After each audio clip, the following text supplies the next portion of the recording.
Nigeria's Senate rejects military intervention in Niger as ultimatum to coup leaders expires. The Senate has hearted President Bola Tinubu's plan to deploy soldiers in Niger, a move that might give the military junta a respite. Nigeria's Senate rejected on Sunday President Bola Tinubu's plan to send forces to Niger, where his counterpart Mohamed Bazoum was toppled on the 26th of July 2023. Senators have rejected the request by President Bola Tinubu for permission to deploy Nigerian troops to Niger Republic as part of an ECOWAS force to reinstate the democratically elected president of the country, President Mohamed Bazoum. The Senate has rejected an option of military operations in Nigeria's neighboring Niger Republic, however, calling on the ECOWAS Parliament and the other leaders to condemn the coup in the country. According to the Nigerian Senate, the Niger political impasse should be addressed politically rather than using military action. Tinubu had written the Senate on Friday seeking for the implementation of the resolutions of ECOWAS authority, heads of states, and the government on the political situation in Niger Republic. The communique issued by the ECOWAS leaders chaired by President Bola Ahmed Tinubu, who is the chairman, stated that military action would be carried against any country that forcefully toppled a democratically elected government. But considering the executive communication during a closed-door session that lasted for more than 2 hours on Saturday, which was raised by the Senate leader, Bamidele Opeyemi, the Senate rejected the military action and insisted on engaging with the Nigerian president on resolving the issue. Speaking after the closed-door session, Senate President Godswill Akpabio said at the closed session they considered Tinubu's request and they resolved to go for a political solution rather than military action, considering the long-standing relationship between Nigeria and the Niger.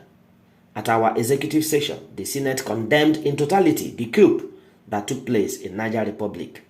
The Senate commended President Bola Ahmed Tinubu and the other heads of state of ECOWAS on their prompt response.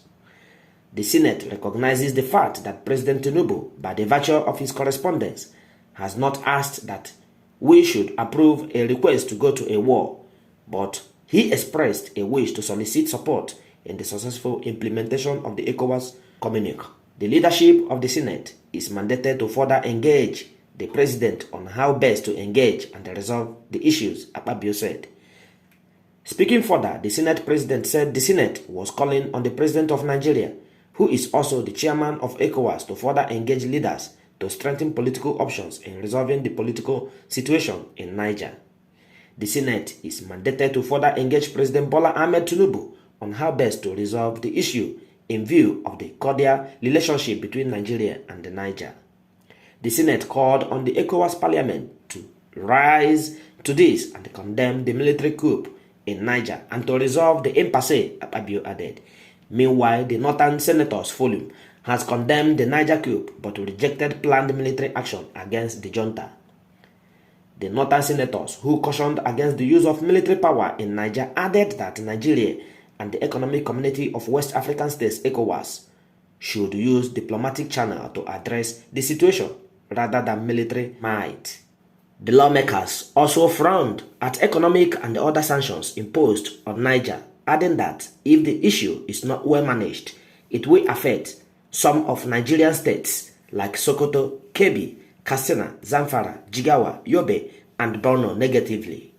We, the Northern Senators of the Northern Senators Caucus of the 10th Senate, under the leadership of Senator Abdul Ahmed Ninge, note with concern and condemn in its entirety the unfortunate development in Niger Republic, where the military forcefully upstaged a democratically elected government of President Mohamed Bazoum. The Northern Senators also take cognizance of the efforts of the ECOWAS leaders under the chairmanship of our President Bola Ahmed Tinubu in resolving the situation in Niger Republic. The emphasis, however, should be focused on political and diplomatic means to restore democratic governance in Niger Republic. We also take exception to use of military force until other avenues, as mentioned above, are exhausted, as the consequence will be casualties among the innocent citizens who go about their daily business. Besides, About 7 northern states shared the border with the Niger Republic, namely Sokoto, Kebbi, Katsina, Zamfara, Jigawa, Yobe, and Borno, will be negatively affected, the spokesman of the group, Senator Abdurrahim, said. According to him, we are also aware of the situation of Mali, Burkina Faso, and Libya, which may affect the 7 northern states whose force is used. There is a serious implication for our country. Its military force is used without exhausting all diplomatic channels. As Democrats and the representatives of the people, we hereby urging our colleagues to observe due diligence in invoking Section 5, Subsection 4A and B of the Constitution.